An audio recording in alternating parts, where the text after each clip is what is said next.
Hello students, now we will discuss question number 31 of paper 2 chemistry. इसमें आपको एक modified van der Waals gas equation दी गई और उसने कहा कि उसके इंटर एटॉमिक पोटेंशियल और इंटर एटॉमिक डिस्टेंस के बीच में अगर ग्राफ बनाया जाए तो वो ग्राफ कैसा होगा।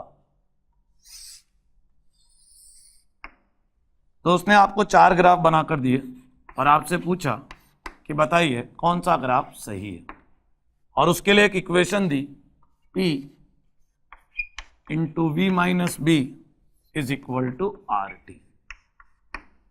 ये एक मॉडिफाइड वंडरवॉल गैस इक्वेशन है और इससे हमें पता चलता है, क्योंकि इसमें A 0 है तो मॉलिक्यूल्स के बीच का फोर्स ऑफ अट्रैक्शन क्या है, 0। इसलिए जब तक मॉलिक्यूल्स एक दूसरे को टच नहीं करेंगे जब तक तो पोटेंशियल एनर्जी क्या रहेगी, 0। तो R के साथ अगर मैं ग्राफ बनाऊं तो ये ग्राफ कैसा आना चाहिए, स्ट्रेट लाइन आना चाहिए।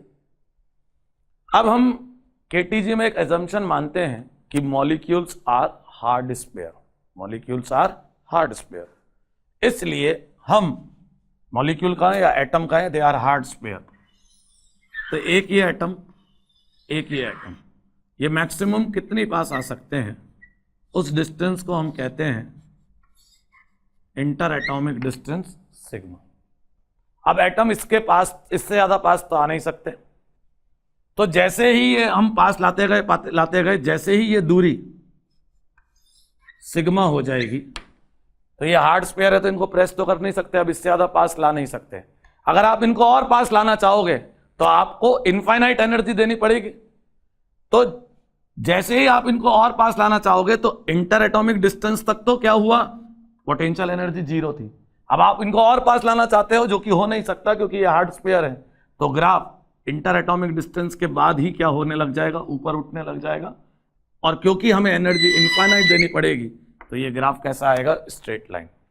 तो अगर आपको जो 4 ऑप्शन दिए गए हैं उसमें से अगर हमें ऑप्शन लिखना हो तो सबसे सही ऑप्शन कौन सा होगा, the option will be C. Thank you. बस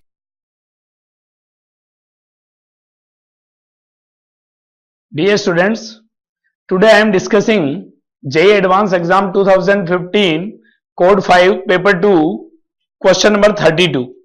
In this question, first reaction involve reductive ozonolysis, then amination takes place on carbonyl compounds.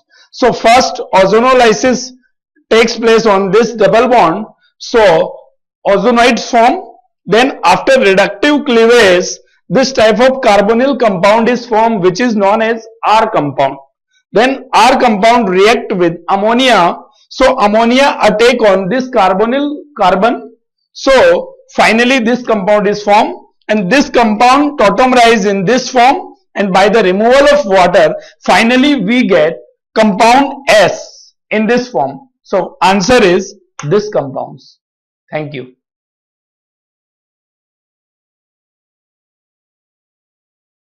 Dear students, today I am discussing JEE Advanced Exam 2015 Paper 2 Code 5 question number 33. In this question, initially Friedel-Crafts alkylation takes place, then this reaction from cumene to cumene hydroperoxide, this reaction is the part of phenol formation. So initially first propene react with H plus at high temperature and pressure to form a carbocation which is attack on this benzene substrate. So this carbocation is attacking electrophile for this benzene species or benzene substrate. Then this benzene substrate react with this electrophile to give cumene as a compound by Friedel-Crafts alkylation reaction. Then cumene compound react with oxygen, which is known as a radical initiator. So free radical mechanism, why that cumene hydroperoxide is formed. So final compound in this question asked is this cumene hydroperoxide. So answer is B. Thank you.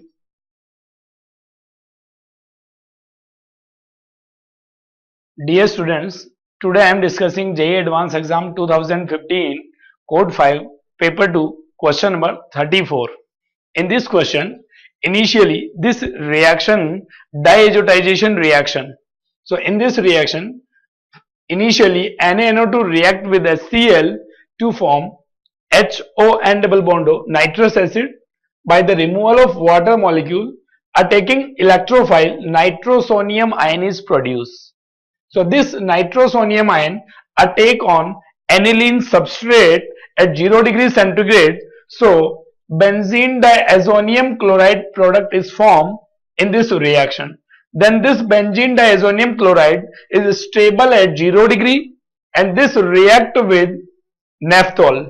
So this naphthol act as a nucleophile in this reaction and coupling reaction takes place so that finally we get a di compounds, this one. So in this question answer is A. In this question coupling reaction is occur at ortho position when para position is block. So finally answer is A. Thank you.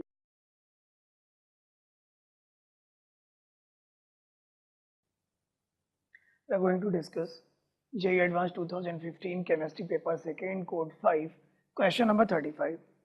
इस question में chlorine के 4 oxy acids given है और उनके regard में कुछ question पूछा है. HClO, HClO2, HClO3 and HClO4. हमें सबसे पहले इसका इन सब के स्ट्रक्चर बना लेने चाहिए. HOCl में क्लोरीन से अगर लोन पेयर हम काउंट करें, क्लोरीन में टोटल वैलेंस इलेक्ट्रॉन होते हैं 7, OH एक सिंगल बॉन्ड से अटैच है तो अनबॉन्डेड इलेक्ट्रॉन इसमें रिमेनिंग बचे 6, तो इसके पास 3 लोन पेयर हैं और एक तरफ इससे OH अटैच है. क्लोरीन का अगर हम हाइब्रिडाइजेशन इसमें कैलकुलेट करें तो sp3 आ जाएगा. HClO2 में क्लोरीन से एक तरफ तो डबल बॉन्ड O अटैच है, एक तरफ OH अटैच है और इसमें क्लोरीन पे 2 लोन पेयर अटैच है. हाइब्रिडाइजेशन इसमें भी अगर हम काउंट करें तो sp3 आएगा. HClO3 में क्लोरीन से 2 डबल बॉन्ड ऑक्सीजन जुड़े हुए हैं, एक OH है और एक तरफ इसमें लोन पेयर अटैच है. हाइब्रिडाइजेशन इसमें भी अगर हम काउंट करें तो sp3 है. HClO4 में क्लोरीन से 3 डायरेक्शन में डबल बॉन्ड O जुड़ा हुआ है और एक तरफ OH, इसमें कोई लोन पेयर नहीं है. इसमें भी क्लोरीन का हाइब्रिडाइजेशन sp3 है. अब हम 1 बाय 1 स्टेटमेंट्स रीड करेंगे और देखेंगे कौन सा करेक्ट है. फर्स्ट स्टेटमेंट है the number of ClO double bonds in second and third together is 2. Second and third में ClO डबल बॉन्ड जो है वो टोटल 2 होने चाहिए, बट अगर हम काउंट करें इसमें 1 डबल बॉन्ड है, इसमें 2 है, टोटल 3 आ रहा है, मीन्स ए स्टेटमेंट करेक्ट नहीं है.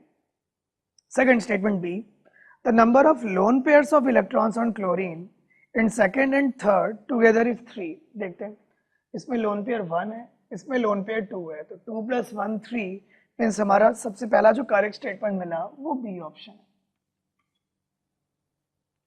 Third statement the hybridization of chlorine is fourth is sp3. तो फोर्थ में क्लोरीन का हाइब्रिडाइजेशन sp3 है, करेक्ट है, तो सी ऑप्शन बी यहाँ पे करेक्ट है.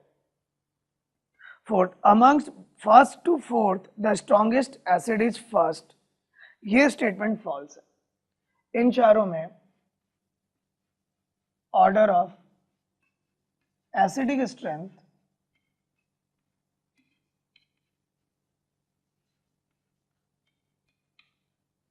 सबसे कम एसिडिक होता है HOCl, then HClO2, then HClO3 and then HClO4. और इसमें बोल रहा है HOCl सबसे स्ट्रॉन्ग है, तो गलत लिखा हुआ है, इसलिए इस क्वेश्चन के 2 ही आंसर करेक्ट हैं, बी एंड सी.